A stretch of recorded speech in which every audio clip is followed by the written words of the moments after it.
Breaking news just dropped about Bungie's marathon, and it's looking worse than anyone expected. Sony has reportedly canceled all paid marketing plans for the game. Yeah, you heard that right.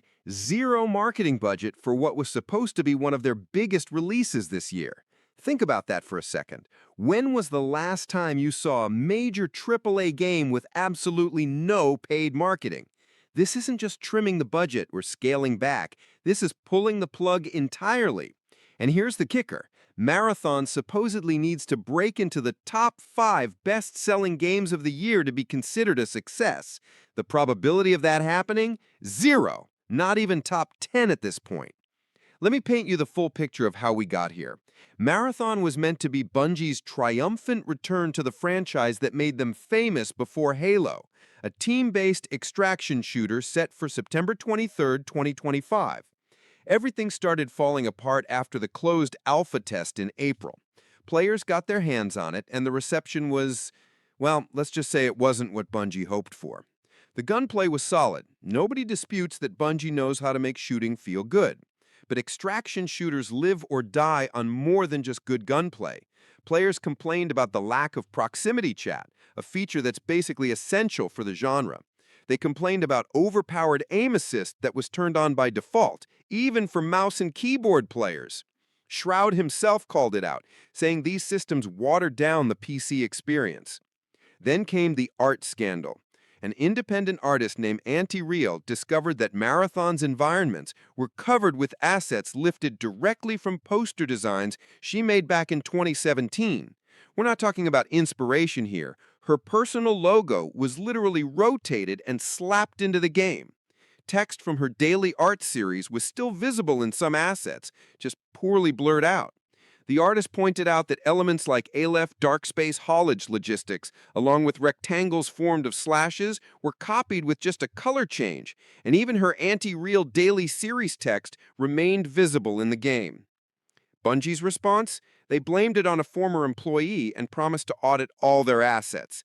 But here's what makes it worse.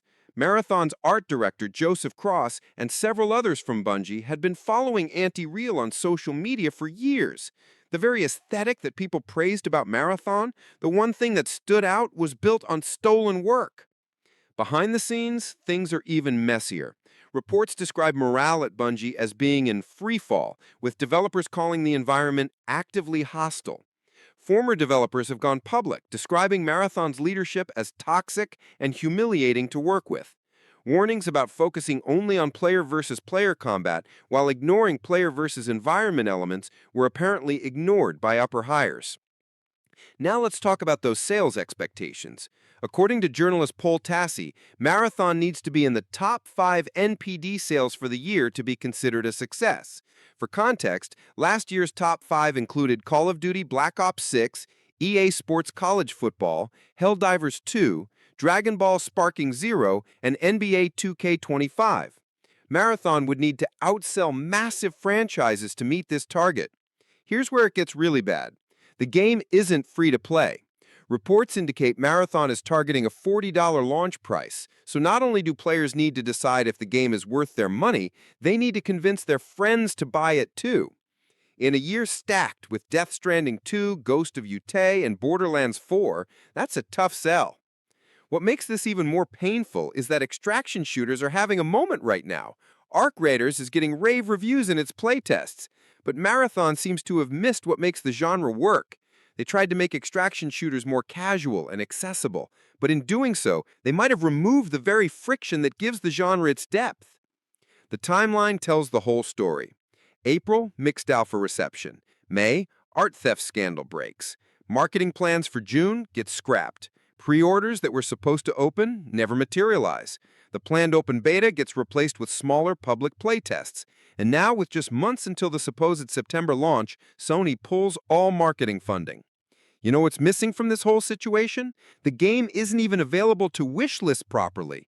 Check Steam right now. Marathon isn't in the top 50 wishlist rankings. For a game from the creators of Halo and Destiny, that's almost unbelievable. No pre-orders, no marketing, no buzz except for the controversies. The question everyone's asking, will it even release in September, or are we looking at another delay, maybe pushing it to 2026? With no marketing budget and all these problems piling up, launching now could be worse than delaying. Remember what happened to Concord? That game shut down after 2 weeks. Sony can't afford another disaster like that. There's a harsh reality here that nobody wants to say out loud. Marathon might already be dead. When your parent company pulls marketing for a game that supposedly needs to be a top 5 seller, that's not a vote of confidence. That's an exit strategy.